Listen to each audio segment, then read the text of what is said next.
बापूंचा, महात्मा ज्योतिबा फुल्यांचा, राजर्षी छत्रपती शाहू महाराजांचा, साहित्यरत्न लोकशाहीर अण्णाभाऊ साठेंचा, शहीद आझम भगतसिंगांचा. आता प्रचंड प्रमाणात आज बेरोजगारी या भारतात पसरलेली आहे. आज ग्रॅज्युएशन झालेली मुलं, डिग्री होल्डर मुलं BA MA ची डिग्री घेऊन संपूर्ण राज्यामध्ये देशामध्ये फिरत आहेत आणि परिस्थिती पाहता सरकारी बॅकलॉग भरल्या जात नाही, संपूर्ण खासगीकरण करणं चाललंय.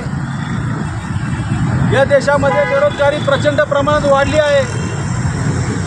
यासाठी केंद्र आणि राज्य सरकारला आमची विनंती आहे की आरक्षण खाजगी क्षेत्रामध्ये ज्या ठिकाणी 50 जागाच्या वरती लोकसंख्या आहे, 50ची लोकसंख्या आहे, अशा क्षेत्रामध्ये खाजगीकरणाची शासनाने ठराव मंजूर करावा आणि SC ST साठी राखीव जागा भराव्या अशी केंद्र आणि राज्य सरकारला आमची विनंती आहे.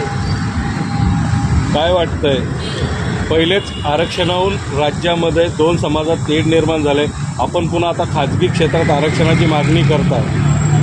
काही राजकारण्यांचं राज्यघटनेमधून आरक्षण संपवण्याचं काम चालू आहे. म्हणून हे महाराष्ट्रामध्ये असेल, देशामध्ये असेल, आरक्षणावर जाती जातीमध्ये तेढ निर्माण करून भांडण लावण्याचे काम चालू आहे. परंतु बाबासाहेबांनी राज्यघटनेने निर्माण केलेले जे कायदे आहेत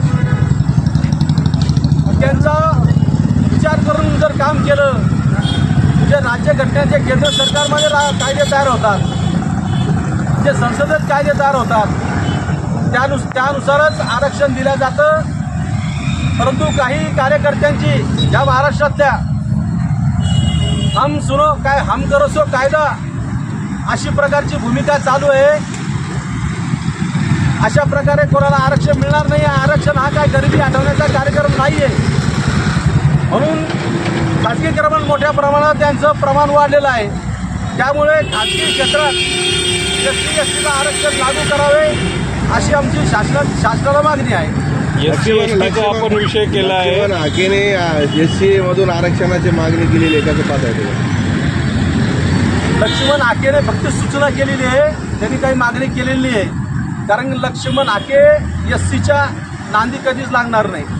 SC STच्या त्यांनी फक्त सूचना केलेली आहे. परंतु महाराष्ट्राचे काही बुजगावणे काही आझाददादाच्या इशाऱ्यावर चालतात, काही सुरेश दत्तच्या इशाऱ्यावर चालतात आणि भारतीय क्रांती दल हे फक्त डॉक्टर बाबासाहेब आंबेडकरांच्या संविधानावर चालत आहे. पण आपण SC STच्या साठी खाजगी क्षेत्रात आरक्षणाची मागणी करताय आणि SC मध्ये अबकड वर्गीकरण एकीकडे केले जाते, दुसरीकडे ST मध्ये घुसेखोरी वाढते.